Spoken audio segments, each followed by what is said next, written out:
Hello dear students, कैसे हैं आप सभी। आशा करती हूँ आप सब ठीक होंगे, स्वस्थ होंगे और पढ़ने के लिए तैयार बैठे होंगे। आईसीटी वर्चुअल क्लासरूम देहरादून में आप सभी का स्वागत करती हूँ। बच्चों, मेरा नाम है, आप सभी जानते हैं, समता शुक्ला, और हम आज क्लास 6 की साइंस के बारे में बात करेंगे। चैप्टर नंबर 1 कंप्लीट हो चुका है। उसके बारे में बहुत विस्तार से हम लोगों ने सब समझ लिया है, जान लिया है। चैप्टर नंबर 2 स्टार्ट हो चुका है, जिसका नाम है कंपोनेंट्स ऑफ फूड, यानी कि भोजन के घटक। अभी तक सेशन के स्टार्टिंग से हम ये चर्चा कर रहे थे कि हमें भोजन कहाँ से मिलता है। जो हम भोजन खाते हैं, हम खाना खाते क्यों हैं, वो खाना हमें मिलता कहाँ कहाँ से है, यानी कि उनके सोर्सेज क्या क्या हैं, और खाने में हमें क्या क्या मिलता है, हम क्या क्या चीजें खा सकते हैं। किस प्रकार के खाना खाने वाले जंतुओं को कौन सी श्रेणी में रखा गया है, यानी उनको उनकी ईटिंग हैबिट्स के आधार पे, खाने की आदतों के आधार पे अलग अलग श्रेणियों में वर्गीकृत कर दिया गया है। अब इस चैप्टर में हमको जानना ये है कि जो भोजन हम खाते हैं बच्चों, उस भोजन के अंदर ऐसी क्या कंपोनेंट होता है जिस कंपोनेंट्स के कारण वो भोजन हमको खाना पड़ता है। तो आपको एक लाइन बोलती हूँ कि हम लोगों को बैलेंस डाइट यानी कि संतुलित आहार खाना चाहिए। ठीक, अब वो संतुलित आहार संतुलित कैसे होगा? संतुलित का मतलब क्या होता है बच्चों? बैलेंस। जैसे आप जब कभी शॉप में जाते हैं तो आपने दुकानदार को तराजू का यूज करते हुए देखा होगा। तराजू का यूज कैसे करता है? एक तरफ वो सामान रखता है और दूसरी तरफ वो बाट को रखता है, यानी कि वो क्या करता है? भार को संतुलित करने का काम करता है। इसी तरह से जो हमारे भोजन में घटक मौजूद होते हैं, जिन्हें हम कंपोनेंट्स ऑफ फूड कहते हैं, उनको भी हमारे शरीर में संतुलित मात्रा में लेने की आवश्यकता होती है। तो अब हम स्मार्ट बोर्ड की तरफ चलेंगे, बिना देरी किए हुए चैप्टर को स्टार्ट करेंगे, और उसके बाद जो मुख्य कंपोनेंट्स हैं भोजन के, कंपोनेंट्स ऑफ फूड के बारे में हम आज बात करेंगे। बच्चों, हम लोगों का क्लास 6 का चैप्टर नंबर 2 स्टार्ट हो चुका है, जिसका नाम है आपका भोजन के घटक। क्या नाम है? भोजन के घटक। ये है आपका चैप्टर नंबर 2। Chapter number 2।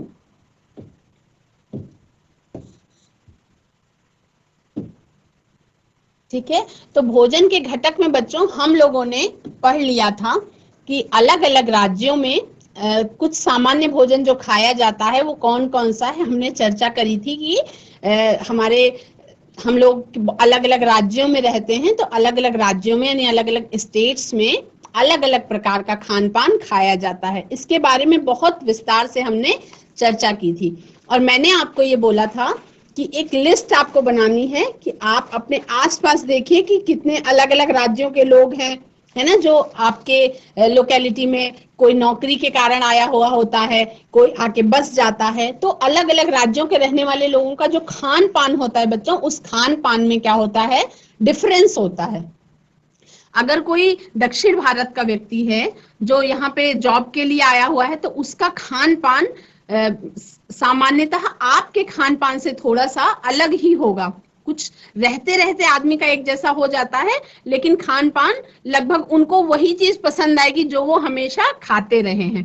तो इसी तरह से आप बहुत सारे लोगों की लिस्ट बना सकते हैं, और वो कितने कितने प्रकार का भोजन खाते हैं, उन भोजन के अंदर क्या विभिन्नता पाई जा रही है, वो सब आपको ये चीज, जब ये प्रोजेक्ट आप करेंगे तो उससे आपको समझ में आ जाएगा। हम बात कर रहे थे बच्चों कि विभिन्न प्रकार के खाद्य पदार्थों में क्या होता है। प्रत्येक व्यंजन एक या एक से अधिक प्रकार की कच्ची सामग्री से बना होता है, जो हमें कहाँ से मिलती है? पौधों से मिलती है या जंतुओं से मिलती है। यानी कि जो कोई भी व्यंजन बनाना है तो हमें जो रॉ मटेरियल्स की जरूरत होती है बच्चों, वो आपको प्लांट्स से मिल सकता है या आपको एनिमल्स से मिल सकता है। तो जो चीजें हम प्लांट्स से लेते हैं उन्हें हम प्लांट प्रोडक्ट्स कहते हैं, और जो चीजें हम जंतुओं से लेते हैं उन्हें हम एनिमल प्रोडक्ट्स कहते हैं। इस कच्ची सामग्री में, यानी कि ये जो रॉ मटेरियल है, इस रॉ मटेरियल में उपस्थित जो घटक होते हैं, घटकों को, इन्हीं को हम क्या कहते हैं बच्चों? इन्हीं जो घटक होते हैं यानी कि जो कंपोनेंट्स होते हैं,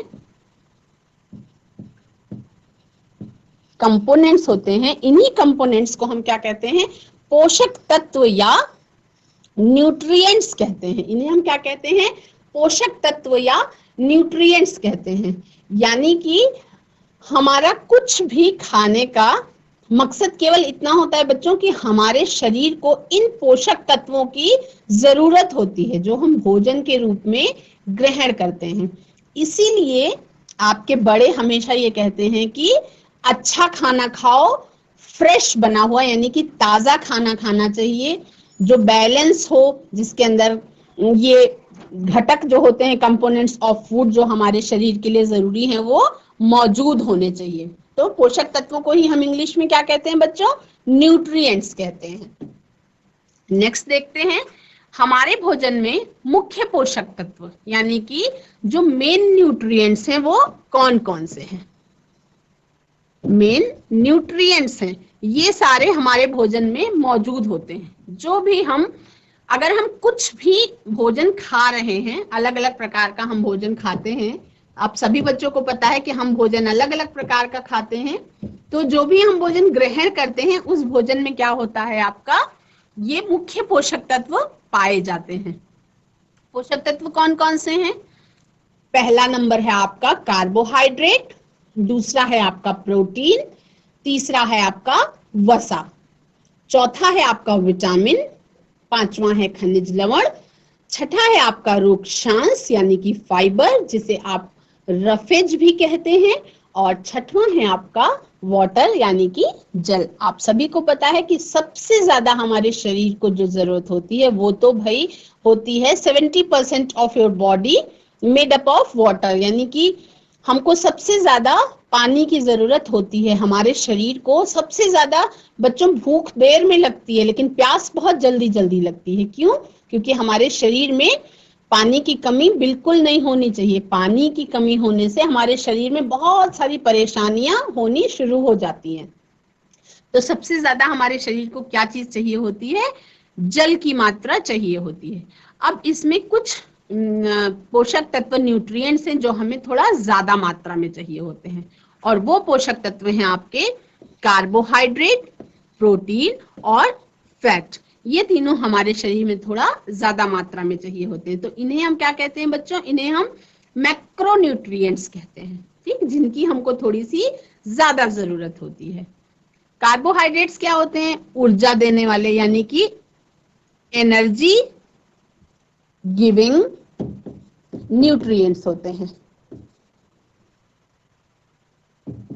न्यूट्रिएंट्स, ठीक। उसके बाद प्रोटीन आपका कैसा है बच्चों, ये है आपका बॉडी बिल्डिंग, बॉडी बिल्डिंग यानी कि आपके शरीर को बनाने में, उसकी ग्रोथ करने में, उसको रिपेयर करने में प्रोटीन का बहुत बड़ा योगदान है। यानी अगर प्रोटीन की कमी है तो भी कुछ रोग आपके शरीर को पकड़ लेते हैं। उसके बाद फिर फैट है आपका, ये भी आपके शरीर को एनर्जी देने का काम करता है। अब आप मन में सोच रहे होंगे कि मैम कह रही है कि फैट की भी जरूरत है, एनर्जी देने का काम करता है, और कार्बोहाइड्रेट की भी जरूरत है, वो भी एनर्जी देने का ही काम करता है। तो उसके बारे में हम आगे चर्चा करेंगे जब अलग अलग इन न्यूट्रिएंट्स के बारे में पढ़ेंगे।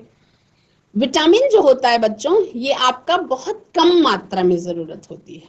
जो आपका विटामिन होता है इसकी आपकी कम मात्रा में जरूरत होती है। तो इन्हें आप क्या कहते हैं, इन सबको, विटामिन हो गया आपका, मिनरल्स यानी खनिज लवण हो गया, ये आपके कैसे कहलाते हैं, ये आपके सूक्ष्म पोषक तत्व कहलाते हैं। सूक्ष्म पोषक तत्व मतलब इन पोषक तत्वों की आपके शरीर को बहुत थोड़ी मात्रा में जरूरत होती है, लेकिन जितनी मात्रा में आपको जरूरत होती है अगर उतने में भी कमी हो जाए तो आपके शरीर को अलग अलग बहुत सारे रोग पकड़ लेते हैं। आप सभी ने सुना होगा कि इस विटामिन की कमी से ये रोग हो गया, उसके बारे में हम चैप्टर में आगे चर्चा करेंगे। सूक्ष्म पोषक तत्वों को हम क्या कहते हैं बच्चों, सूक्ष्म पोषक तत्वों को हम कहते हैं माइक्रो न्यूट्रिएंट्स, माइक्रोन्यूट्रिएंट्स कहते हैं। फाइबर किसे कहते हैं, रफेज को, और जल किसे कहते हैं, वाटर को, आप सभी को पता है। अब जो फाइबर होता है बच्चों। फाइबर क्या काम करता है? विटामिन तो आपको रोगों से लड़ने की क्षमता देता है, यानी रोगों से आप सभी को पता है कि इम्यूनिटी, एक शब्द आपने सुना है इम्यूनिटी, इम्यूनिटी शब्द के बारे में सुना है ना? कितने बच्चों को इम्यूनिटी शब्द के बारे में पता है कि इम्यूनिटी क्या होती है? इम्यूनिटी ऐसी होती है जो आपकी रोग प्रतिरोधक क्षमता होती है ना, यानी आपके शरीर की रोगों से लड़ने की जो क्षमता होती है उसको बढ़ाना, वो इम्यूनिटी बढ़ाने के जैसा होता है, रोग प्रतिरोधक क्षमता। जैसे बच्चों आप ऐसे समझिए कि मान लीजिए आप कोई खेल खेल रहे हैं, है ना, स्कूल की तरफ से क्रिकेट टीम चुनी जानी है, तो क्रिकेट टीम में कौन कौन से बच्चों का सिलेक्शन होगा? कौन कौन से बच्चों का सिलेक्शन होगा? उन्हीं बच्चों का सिलेक्शन होगा जो तगड़े होंगे, मजबूत होंगे, दौड़ने में तेज होंगे, कैच अच्छा पकड़ लेते होंगे, जो बच्चा बैटिंग अच्छा कर लेता होगा, बॉलिंग अच्छा कर लेता होगा, उसको टीम में सेलेक्ट कर लिया जाता है। क्यों सेलेक्ट कर लिया जाता है? केवल इसलिए क्योंकि टीचर्स को पता है कि इन बच्चों का परफॉर्मेंस अच्छा होगा, और उसके बाद बहुत सारे बच्चों को मिला करके क्या बन जाती है बच्चों? क्रिकेट टीम बना दी जाती है, जो कभी कभी कप वगैरह भी जीत जाते हैं बच्चे जब कॉम्पिटिशन्स वगैरह होते हैं। उसी प्रकार से जब आपके शरीर में अलग अलग विटामिन की कमी ना हो, अगर संतुलित मात्रा में आप भोजन खाएं और उसमें जितने भी विटामिन होते हैं वो सबकी जितने आपके शरीर को जरूरत है उतनी मात्रा में अगर आपको विटामिन मिल जाता है तो उससे क्या होता है? आपके शरीर की क्या बढ़ जाती है बच्चों? रोग प्रतिरोधक क्षमता बढ़ जाती है, यानी रोगों से लड़ने की जो आपकी कैपेसिटी है वो बढ़ जाती है। क्या है इम्यूनिटी? साधारण भाषा में क्या है बच्चों? रोगों से लड़ने की कैपेसिटी। रोगों से लड़ने की कैपेसिटी को हम क्या कहते हैं? इम्यूनिटी कहते हैं। ठीक, आप सभी को पता है आजकल मार्केट में बहुत सारे इम्यूनिटी बूस्टर काढ़ा आ रहा है और बहुत सारी चीजें आ रही हैं जिससे आपकी इम्यूनिटी बढ़ती है। उसके बाद इम्यूनिटी बढ़ाने में विटामिन का बहुत बड़ा योगदान है। ठीक, मिनरल्स जो हैं बच्चों, ये आपको विटामिन से भी कम मात्रा में आपके शरीर को चाहिए होते हैं, लेकिन अगर इनकी कमी हो तो उससे भी अलग अलग प्रकार के आपके शरीर में रोग लग जाते हैं। ठीक, उसके बाद हम फाइबर की बात करेंगे और जल की बात करेंगे।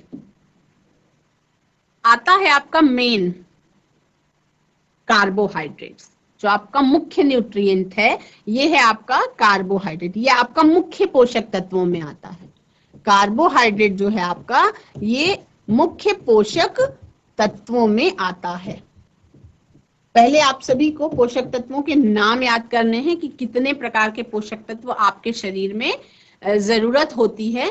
उसके बाद फिर आपको एक एक पोषक तत्वों के बारे में जानकारी करनी है। देखिए आपको क्या क्या पढ़ना है पोषक तत्वों के बारे में।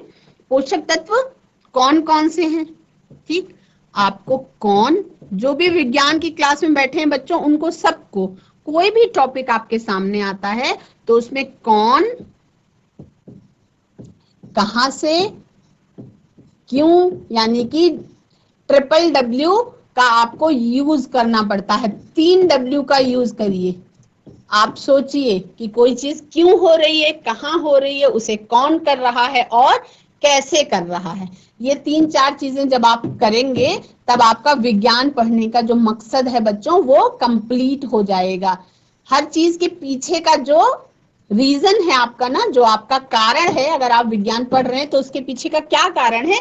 वो कारण यही है कि आपको जिज्ञासु होना पड़ेगा। अगर आप कोई चीज खा रहे हैं, आज से ये नियम बनाएंगे, आपको अपने आप एक हफ्ते में पूरी चीजें याद हो जाएंगी।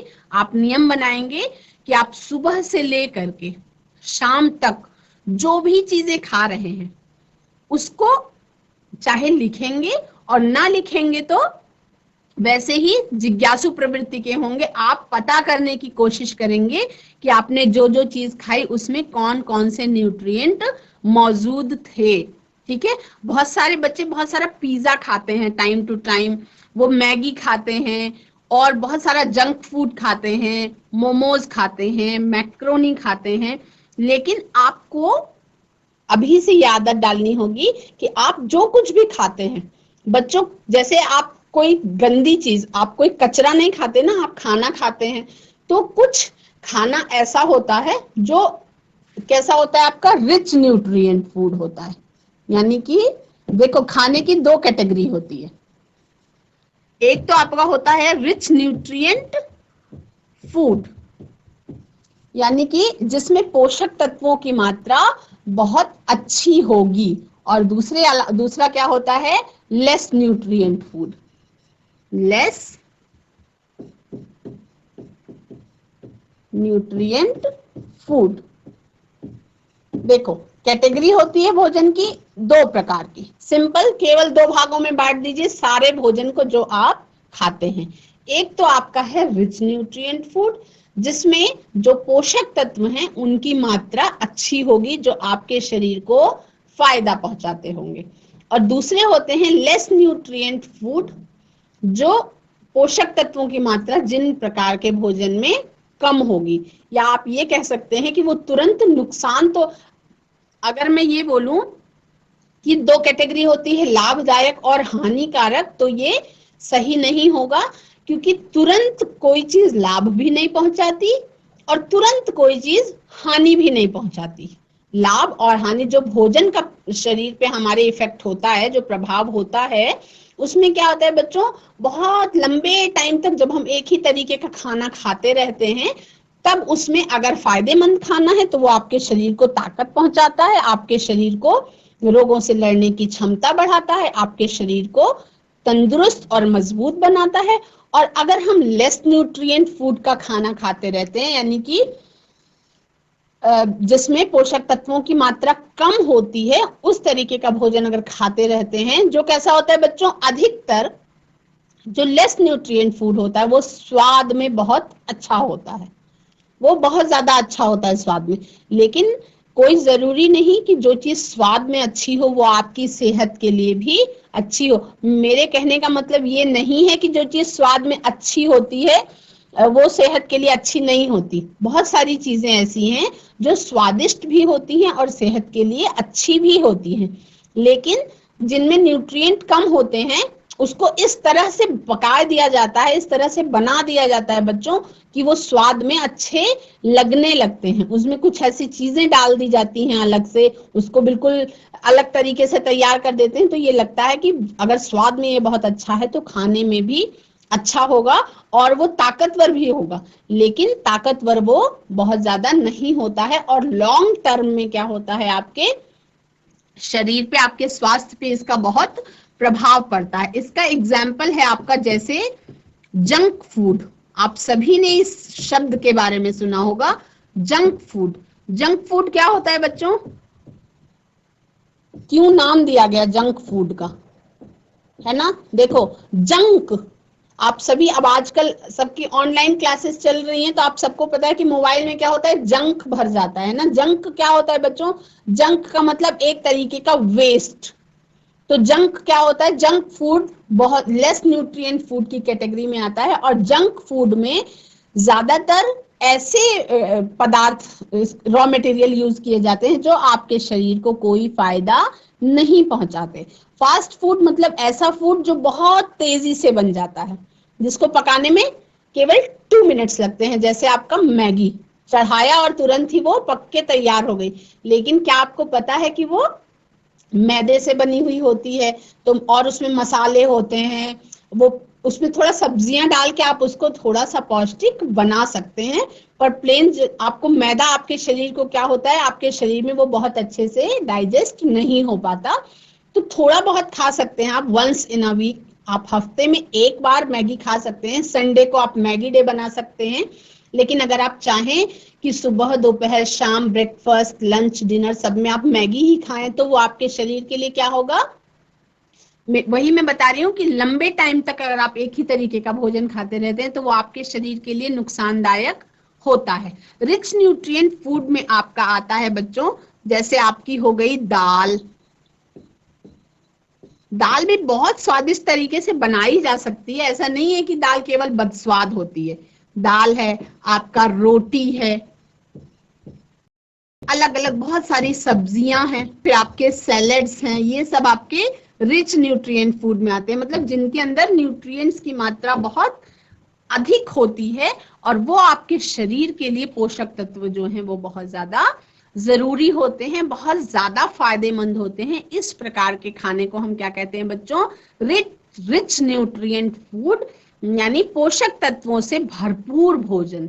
रिच न्यूट्रिएंट फूड का मतलब क्या होता है?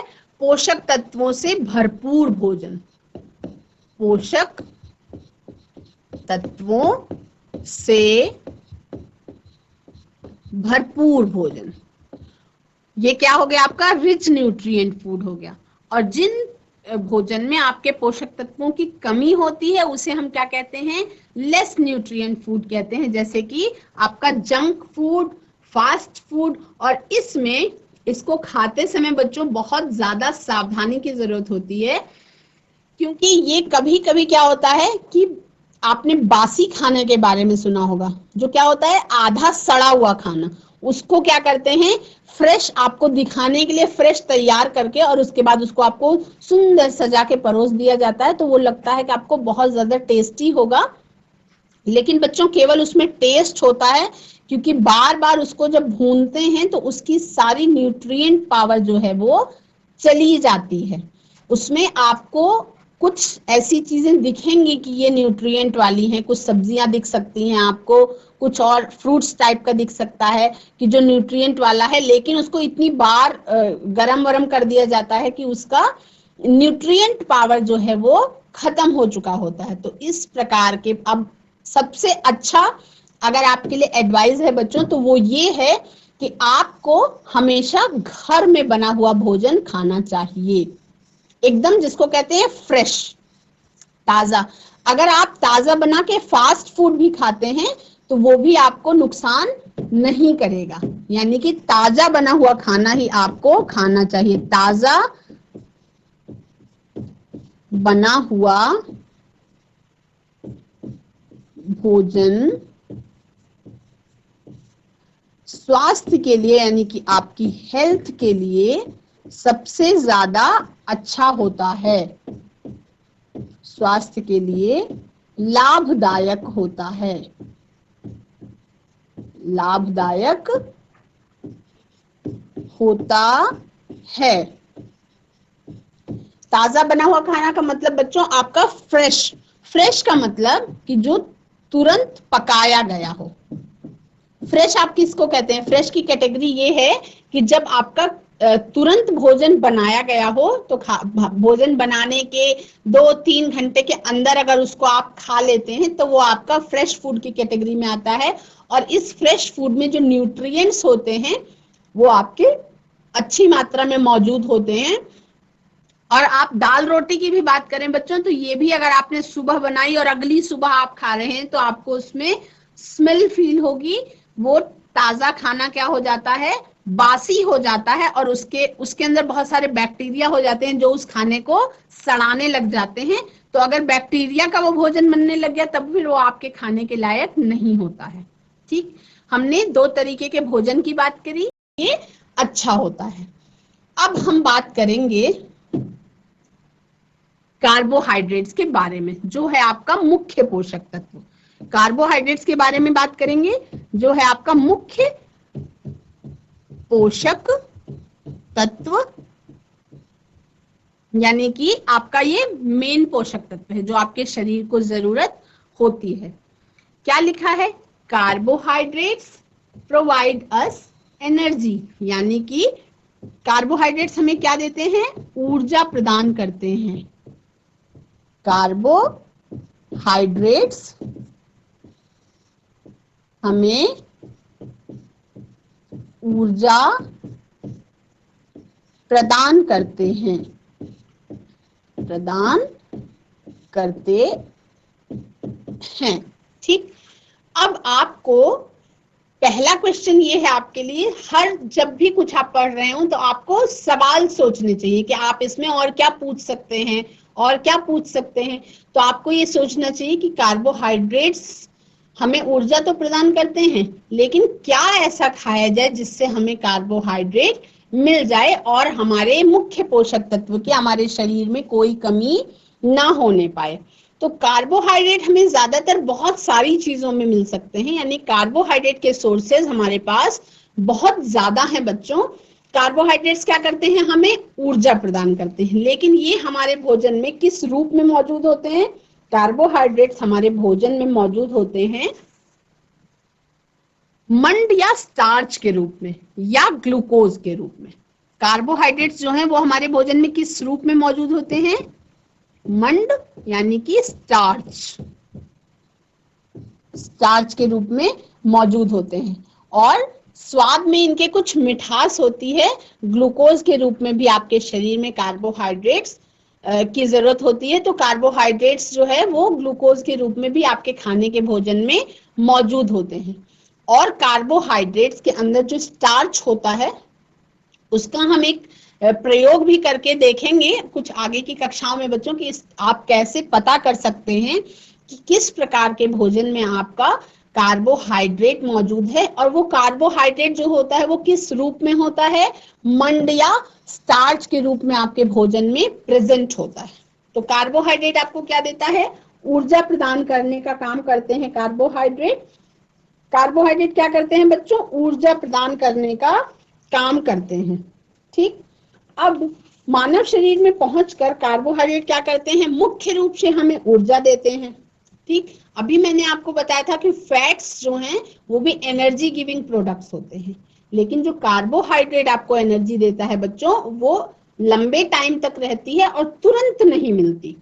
लेकिन जब आप फैट कोई खाते हैं तो वो आपको इंस्टेंट एनर्जी देता है। जैसे आप ग्लूकोज की बात करें, जब कोई धावक यानी कोई रेस करने वाला बच्चा दौड़ते दौड़ते अचानक एकदम थक जाता,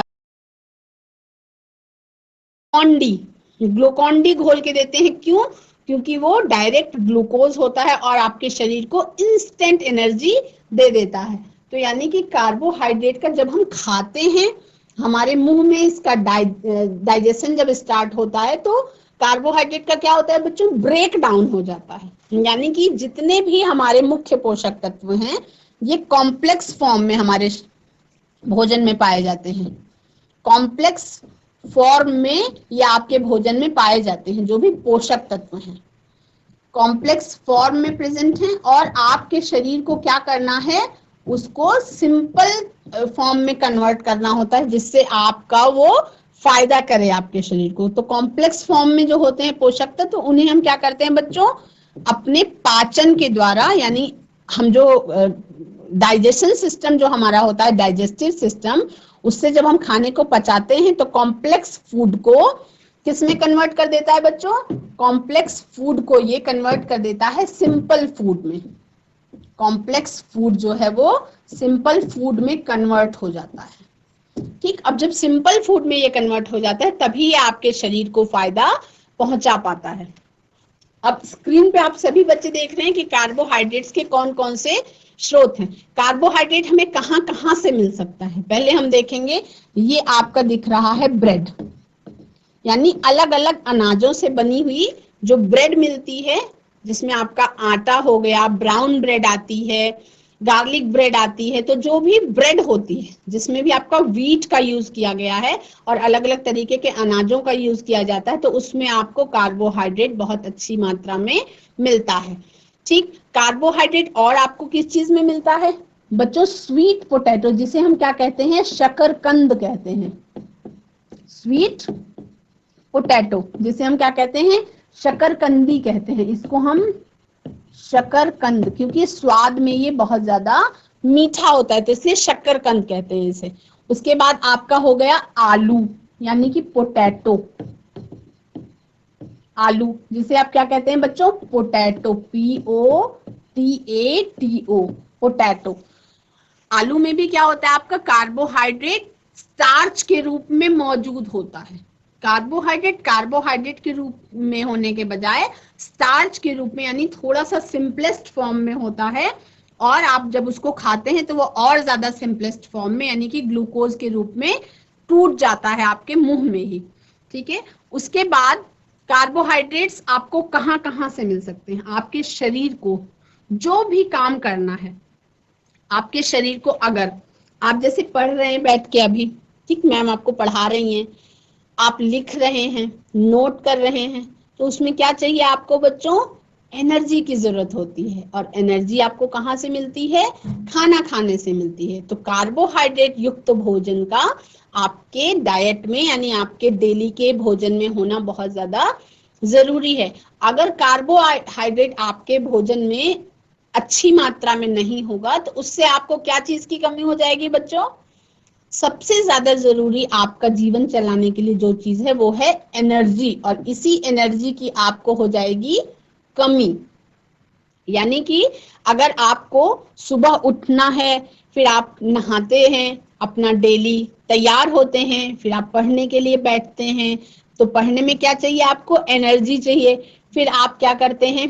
दौड़ते भागते हैं, खेलते हैं, कूदते हैं, इन सब चीजों में आपको क्या चाहिए बच्चों? एनर्जी की जरूरत होती है। इवन सोते समय भी आपका शरीर काम करते रहता है, और आपके शरीर के अंदर जो अंग हैं उन सारे अंगों को अच्छी तरह से काम करने के लिए किस चीज की जरूरत होती है? एनर्जी की जरूरत होती है। तो यानी कि कार्बोहाइड्रेट्स हमारे शरीर में एनर्जी को पूरा करने का काम करते हैं, है ना। और सभी प्रकार के जितने भी आपके सभी प्रकार का जो भी आप काम करते हैं, तो काम करने के लिए आपके शरीर को किसकी जरूरत होती है बच्चों? ऊर्जा की। हर प्रकार का काम करने के लिए, हर प्रकार का काम करने के लिए आपको ऊर्जा की आवश्यकता होती है।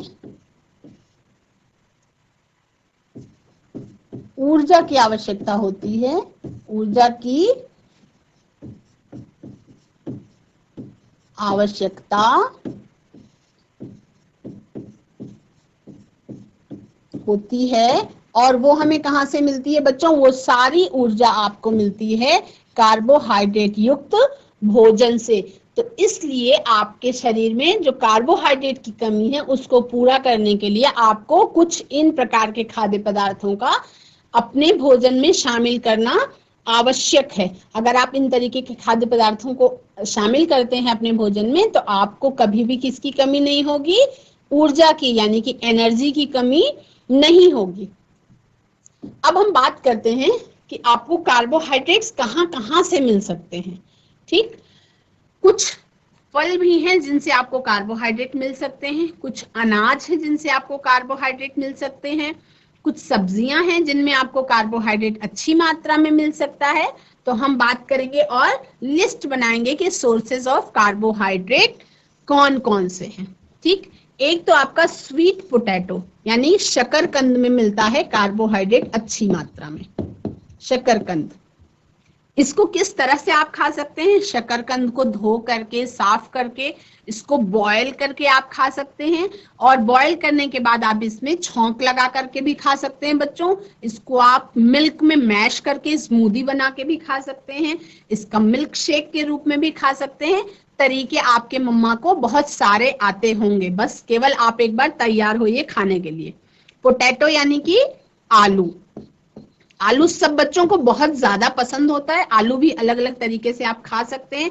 आलू के चिप्स बनाए जा सकते हैं, आलू का आप पराठा बना के खा सकते हैं, आलू की सब्जी खा सकते हैं, आलू कचालू बना के खा सकते हैं। मतलब तरीके आपकी मम्मा को बहुत सारे आते होंगे। उसके बाद बच्चों गन्ना, जिसे हम शुगर केन कहते हैं, तो आप जब चीनी खाते हैं तो आपको डायरेक्ट ग्लूकोज के रूप में कार्बोहाइड्रेट मिल जाता है। शुगर केन जिससे आपका गन्ना, जिससे आपकी चीनी बनती है। फिर पपाया यानी कि पपीता, इसमें भी आपका कार्बोहाइड्रेट मात्रा में अच्छी पाया जाता है। फिर मेलन, जिसे आप क्या कहते हैं बच्चों? इसे हम कहते हैं हिंदी में खरबूजा।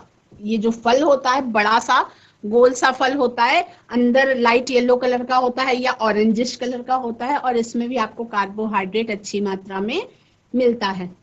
उसके बाद मैंगो के सीजन में आप आम खा सकते हैं, आम के अंदर भी आपका कार्बोहाइड्रेट मौजूद होता है। हर वो चीज जो स्वाद में थोड़ा मिठास लिए होगी बच्चों, ये पहचानने का नॉर्मल तरीका है कि उसमें आपको कार्बोहाइड्रेट की कुछ न कुछ मात्रा अवश्य होगी। फिर हम बात करते हैं मेज की, जिसे हम क्या कहते हैं, मकई। ऐसे चाहे आप ना समझ पाए, लेकिन जब मैं बात करूंगी पॉपकॉर्न की तो आपको तुरंत समझ में आ जाएगा। पॉपकॉर्न कैसे बनता है आपका, मकई के दानों से बनता है। बच्चों, आज की क्लास में हमने कार्बोहाइड्रेट्स के बारे में बहुत सारी बातें जान ली। सोर्सेस ऑफ कार्बोहाइड्रेट्स के बारे में मैं आपको बता रही थी। आज की क्लास में इतना ही। आपका दिन शुभ हो, ऐसी ही कामना है बच्चों, और आप लोग खुश रहें। Have a nice day, take care, bye bye.